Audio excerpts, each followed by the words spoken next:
मगर मैं ये इतनी बड़ी बात भैया से कैसे छुपा सकता हूँ? ठीक है, फिर इस साल की चैंपियनशिप में टीम में किस किस को लेना है, इसके बारे में मुझे भी सोचना होगा। जानते हो ना, इस बार की चैंपियनशिप कितनी मजेदार होने वाली है। सनी के लिए गेमिंग चैंपियनशिप किसी सोल्जर को दिए गए मिशन से कम नहीं थी। रिया की दी हुई धमकी ने सनी को सोचने पर मजबूर कर दिया था।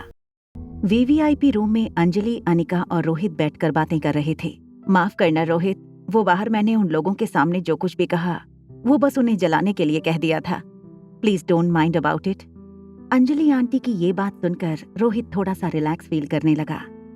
एक पल के लिए उसे सचमुच ऐसा लगा था कि अंजलि आंटी चाहती थी कि वो और अनिका एक दूसरे के बारे में सोचें और बात आगे बढ़ाएं।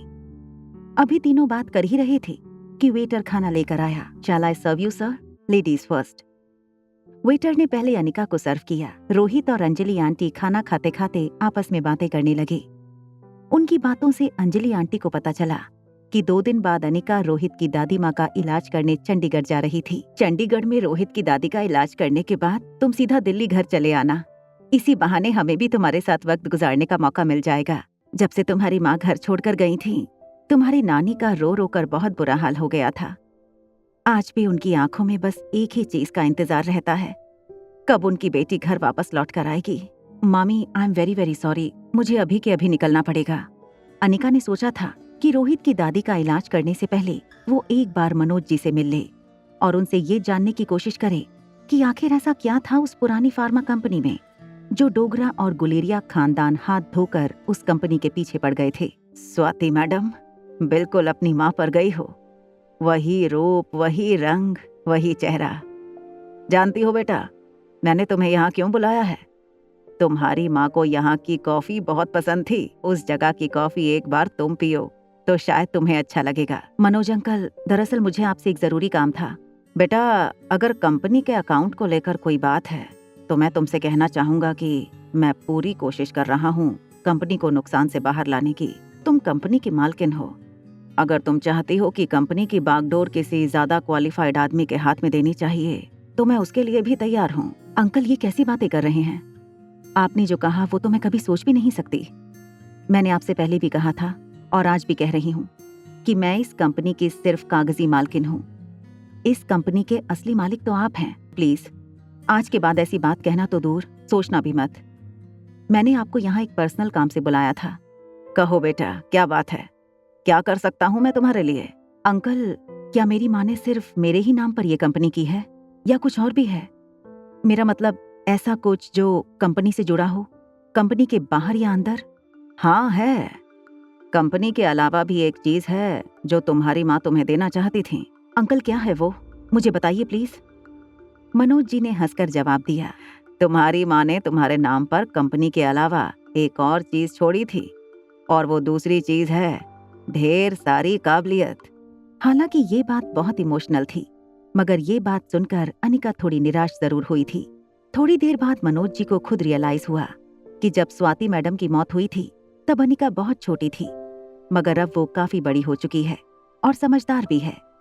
इसलिए उनकी नसीहत की अब शायद अनिका को जरूरत नहीं थी। अब जबकि तुम इतनी बड़ी और समझदार हो गई हो तो क्यों ना तुम ही कंपनी टेक ओवर कर लो।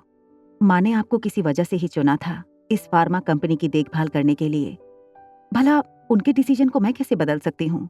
क्या कभी डोगरा खानदान ने अपनी फार्मा कंपनी खरीदने में कोई इंटरेस्ट दिखाया था? नहीं बेटा, ऐसा तो मुझे याद नहीं पड़ता कि कभी डोगरा खानदान ने हमारी कंपनी खरीदने की कोशिश की हो। अंकल, आपको कभी भी कोई ऐसी बात याद आए जो मेरी माँ चाहती थी कि मैं जानूं, या कोई ऐसा राज जो आपको लगता है कि मेरे लिए जानना जरूरी है, तो प्लीज मुझे बताइएगा। बेटा, ऐसी कोई बात याद आएगी तो जरूर कहूंगा। निराश होकर अनिका वहां से जाने लगी। पीछे से मनोज जी ने आवाज लगाकर अनिका को रोका, फिर उसके पास आकर बोले, बेटा, तुम कहो तो कंपनी का सालाना प्रॉफिट अब से तुम्हारे बैंक अकाउंट में जमा करवा दूंगा। बस तुम मुझे अपनी बैंक डिटेल्स भेज देना। होटल पैराडाइज इंटरनेशनल, रोहित के स्वीट में धीरज मारवा सोफे पर बैठा हुआ टेबल पर अपनी टांगे पसारे रोहित का इंतजार कर रहा था। उसके ठीक सामने सनी और आर्यन बैठे थे। आर्यन के दिल में अभी भी धीरज का डर बैठा था। जैसे ही रोहित अपने स्वीट में आया, धीरज ने खड़े होकर रोहित को हेलो कहा। धीरज, तुम क्या करने आए हो यहाँ पर? दादाजी ने सुना कि तुम दादी माँ के इलाज के लिए चंडीगढ़ जा रहे हो। परिवार के कम से कम 2 लोग तो होने ही चाहिए ना वहाँ। देखो रोहित भैया, ऑपरेशन का मामला है, अगर मैं साथ चलूं तो उसमें प्रॉब्लम क्या है? आखिर दादी माँ की जान का सवाल है। भैया, अब जब दिल्ली जा ही रहा हूँ तो मैंने सोचा कि क्यों ना आपने जहाँ से मार्शल आर्ट की ट्रेनिंग ली है वहीं से मैं भी थोड़ी और ट्रेनिंग ले लूं। रोहित ने दिल्ली में ब्रह्मपुत्र मार्शल आर्ट कैंप से अपनी ट्रेनिंग पूरी की थी और ब्रह्मपुत्र एकेडमी के बलबीर सर सिर्फ दिल्ली नहीं बल्कि पूरे इंडिया में फेमस थे। मार्शल आर्ट के लिए सिर्फ 2 ही एकेडमी का सबसे ज्यादा नाम था, एक ब्रह्मपुत्र मार्शल आर्ट और दूसरा the pillar training camp. Rohit को पता था कि धीरज को मार्शल आर्ट सीखने का बहुत क्रेज था, इसलिए उसने धीरज की इस बात का जवाब देते हुए कहा, ठीक है, मैं तुम्हें वहां मेरे कोच के पास भेज दूंगा, मगर वो ऐसे ही किसी को अपना शिष्य नहीं बनाते, फिर भी जाके ट्राई करो। हाँ, और तुम आर्यन को भी अपने साथ ले जाना।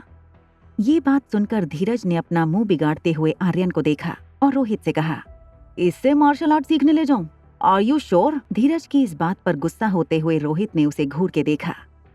वैसे तो रोहित नहीं चाहता था कि आर्यन मार्शल आर्ट सीखे, क्योंकि आर्यन कमजोर था बाकी बच्चों से, मानसिक और शारीरिक तौर पर। लेकिन आजकल आर्यन की हरकतें कुछ ऐसी थीं कि रोहित को लगा कि मार्शल आर्ट सीखने से शायद आर्यन लड़कियों वाली हरकतें करना छोड़ दे।